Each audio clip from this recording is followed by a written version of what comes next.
Oke, baik teman-teman, kalian masih ingat video ini? Oh, gini. Itu nggak bisa. Ini tingkah pola politisi menuju 22 Desember. Pesan ini Bang Nara buat debat cawapres. Debat itu menunjukkan kualitas. Jangan mengutamakan otot, tapi adalah pikiran. Pandai mengutarakan visi misi, itulah ciri khas debat yang hebat. Kalau nggak bisa ngomong, nggak usah debat. Ngeri. Yang jelas debat itu tidak akan menghasilkan apa-apa. Kerja yang benar adalah bicara tentang output, hasil kerja. Itu yang paling penting. Ayo Samsul, keluarkan bakatmu, ayo. Parah itu. Kurang ajar. Pengajar emang. Parah, Pak. Pak Masinton ini punya dendam pribadi atau dendam politik ya? Bisa nggak Masinton seperti Gibran yang langsung dipilih oleh rakyat menjadi wakil presiden? Nyalek aja gagal, apalagi saat ini Cagup Tapanuli Tengah bau-bau kalah lagi nih. Ini orang tidak normal, abnormal. Ya. Singkatnya gitu aja kalau nggak mau bilang sakit jiwa gitu. Dan saya melihatnya tampilannya dan kebiasaannya, Pak. Seorang wali kota di kantornya mainan anak-anak dikumpulkan. Terus pada saat debat kelihatan sekali kelakuannya kayak anak kecil. Menurut saya ini penghinaan buat kita yang normal nih, Pak. Terutama anak muda dipimpin oleh orang seperti ini gitu. Saya ngeliatnya sih, Pak, nggak pantas. Malu kami dipimpin oleh orang yang tidak jelas yang datanya tadi disampaikan oleh Pak Roy Suryo dengan Bu Tipa. Nggak ikhlas saya dipimpin sama orang seperti ini. Pak Sunarko dan kelompoknya harus kuat sakit hati 5 tahun ke depan ya. Kalau nggak ikhlas dipimpin Wakil Presiden Gibran Rakabuming Raka, ya jangan tinggal di Indonesia. Pindah aja ke Yaman, sekalian ajak tuh gerombolan Yaman. Jangan balik lagi ke Indonesia kalau kalian tidak mau dan tidak ingin dipimpin oleh Wakil Presiden Gibran Rakabuming Raka. Ternyata seluruh keluarga Jokowi juga maaf memalukan. Gibran bodoh dan memalukan. Kaisang sama. Ibunya Iriana juga agak memalukan. Ya. Menantunya di Medan, Sami Mawon. Nah, Jokowi menampakkan kebodohannya dan sekaligus ambisi butanya. Bah udah menghujat kalau tidak berdasarkan dengan fakta. Kalau Gibran bodoh, nggak mungkin Gibran dipilih oleh rakyat menjadi wakil presiden ya. Yang bodoh itu siapa Mbah? Orang-orang yang menghujat, orang-orang yang menghina, atau rakyat memilih Gibran sebagai wapres. Berarti Mbah Amin ini menghina rakyat Indonesia yang milih Gibran dong. Bahaya dong Mbah. Mbah Amin mending istirahat deh di rumah. Pensiun, udah. Ingat umur. Pentingkan kesehatannya, bermain dengan cucu, ya, berkumpul dengan anak-anak, oke? Oh, ada perdebatan, wapresnya debat, 35 tahun lawan Profesor Mahfud MD. Wah, apik banget. Itu perdebatan paling keren wapres sepanjang sejarah Indonesia. Oh, Profesor Dokter berpengalaman 2 tahun. 2 tahun kok berpengalaman. Gak usah banyak bacot. Aku akui Anda memang jago menghina, tapi tidak jago dalam berkaca. Pak Butet ngaca ya, ngaca nih, kalau ada kaca ngaca ya. Ini bukan masalah tentang banyak pengalaman atau tidak, karena masyarakat sudah tahu sepinter-pinternya orang, sehebat-hebatnya orang, kalau salah berteman dengan orang-orang seperti kalian yang sombong, kemelinti, sudah berkuasa 10 tahun tapi ingin berkuasa lagi. Prof Mahfud ini penggemarnya lebih banyak daripada Ganjar Pranowo. Kok bisa hanya dijadikan wakil? Yaitu karena kesombongan kalian. Ganjar ditawari menjadi wakil Prabowo nggak mau. Moh katanya, kan sombong. Masyarakat sudah tahu. Jangan suka bully orang. Tuh, jangan suka bully orang, kata Pak Prabowo. Iya.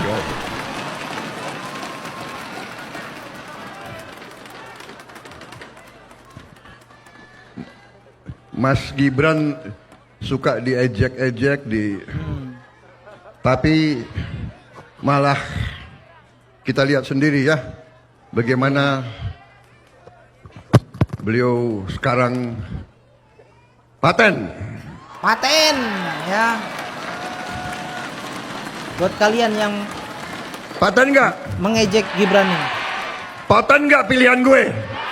paten. Mantap Pak Prabowo pilihannya. Atas pilihan gue dikasih nilai berapa ya? 100. Dah. 100. Coba kita lihat video Wakil Presiden Gibran Rakabuming Raka berpidato dan bakal memegang kendali pemerintahan di dalam negeri sementara ketika Pak Prabowo kunjungan ke luar negeri. Tadi pagi-pagi ada satu panel lagi, mohon dengan sangat kiranya kemudian bisa membantu mempertemukan duduknya agar dan kami ucapkan selamat datang kepada Wakil Presiden Republik Indonesia Bapak Gibran Rakabuming. Kita berikan aplaus Bapak Ibu sekalian.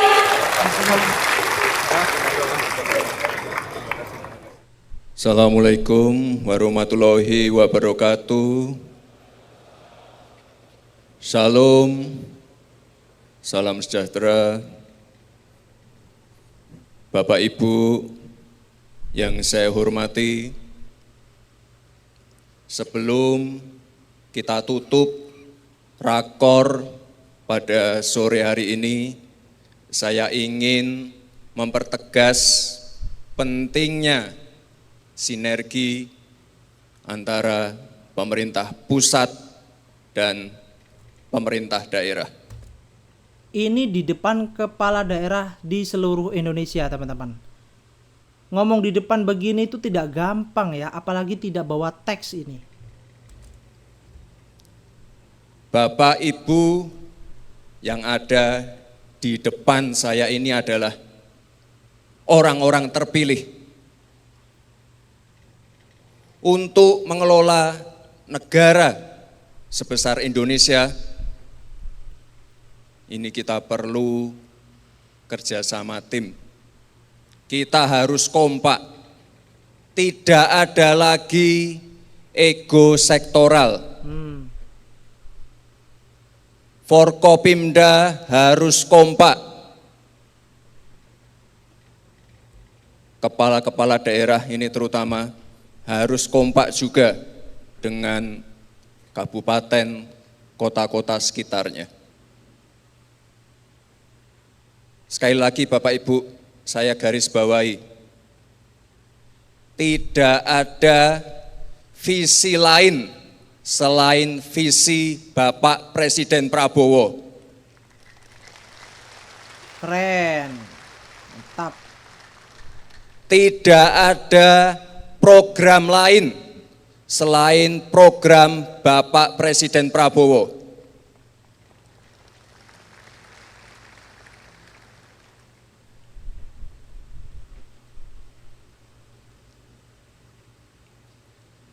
Ini mungkin Pak Mendagri, mungkin tahun depan ini rakornya kita geser aja ke Akmil Magelang. Kayak kabinet merah putih kemarin ya. Kita kemarin 3 hari, tapi mungkin untuk kepala-kepala daerah ya minimal 5 hari. 5 hari. Penting ini Bapak Ibu, sekali lagi. Iya. Biar semuanya sinergi, satu visi, satu misi untuk Indonesia emas. Bapak Ibu yang saya hormati, dalam kesempatan ini saya juga ingin memberikan apresiasi kepada daerah-daerah yang memberikan perubahan signifikan dan juga pertumbuhan ekonomi di daerah-daerahnya. Coba ditampilkan. Nah, ini ada untuk pertumbuhan ekonomi ya. Papua Barat ada. Wah, ini luar biasa sekali. Ini kalau nggak salah dari ini ya Pak, pertumbuhannya dari ekspor LNG ya Pak ya. Ini luar biasa sekali. Lalu Sulawesi Tengah, ini luar biasa juga. Ini Sulawesi Tengah. Oh Ibu, ini luar biasa juga. Ini dari nikel, Lalu dari Maluku 6,2%. Ini dari pertanian perdagangan ya Pak ya, ini luar biasa sekali. Sekali lagi Bapak Ibu, ini target dari Pak Presiden Prabowo sudah jelas 8%. Jadi Bapak Ibu harus kerja keras semua. Dulu saya ingat sekali, pertama kali dilantik menjadi wali kota, itu pada waktu COVID, pertumbuhan ekonominya Solo itu minus 1,74%. Lalu kita kerja keras, kerjasama dengan TPID, ini kebetulan kalau Pak Mendagri tiap Senin rajin mengontrol inflasi di tiap-tiap kota. Minus 0,174, lalu naik 4%, lalu naik lagi ke 6,25%. Jadi sekali lagi Bapak Ibu, ini butuh kerja keras kita semua. Lalu satu lagi, ada MCP. Ini kepala daerah pasti tahu MCP. Ini paling tinggi. Oh, ada Surakarta juga. Ada yang dari Surakarta? Pak PJ Wali. Enggak ada. Waduh. Waduh. Nanti saya cari.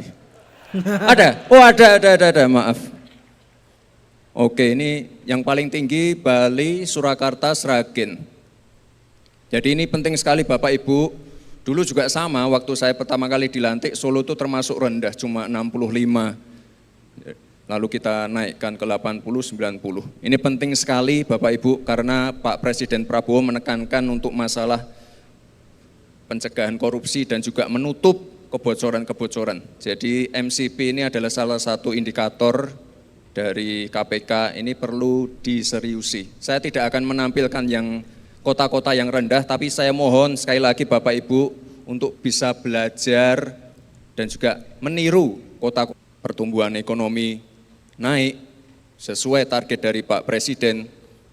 Kuncinya adalah kebijakan yang langsung menyentuh masyarakat dan juga anggaran yang tepat sasaran. Sekali lagi Bapak Ibu, terima kasih. Wassalamualaikum warahmatullahi wabarakatuh. Selanjutnya dimohon kepada Menteri Jadi Dalam tadi saya Negeri, cepetin ya, Menteri teman-teman, Perumahan karena dan Kawasan videonya lama. Permukiman dan Wakil Menteri Dalam Negeri untuk mendampingi Wakil Presiden Republik Indonesia melakukan pemukulan gong. Oke, baik teman-teman semuanya, ini harusnya yang berpidato adalah Pak Prabowo. Tapi karena Pak Prabowo kunjungan ke luar negeri, jadi Gibran Rakabuming Raka sebagai wakilnya menggantikan posisi Pak Prabowo Subianto. Teman-teman bisa lihat ya, yang tadinya dihina, dihujat ya, Samsul lah, asam sulfat, anak ingusan, bodoh, bisa memimpin pidato, memaparkan, menjelaskan ya pertumbuhan ekonomi di Indonesia. Sekelas Masinton, gerombolan orang-orang sakit hati, bisa nggak seperti itu teman-teman? Oke, baik teman-teman semuanya, buat kalian yang sakit hati, yang tidak terima wakil presidennya Gibran Rakabuming Raka, jangan tinggal di Indonesia. Silahkan keluar, karena 5 tahun ke depan akan dipimpin terus oleh Pak Prabowo Subianto dan Gibran Rakabuming Raka. Terima kasih, semoga bermanfaat. Wassalamualaikum warahmatullahi wabarakatuh.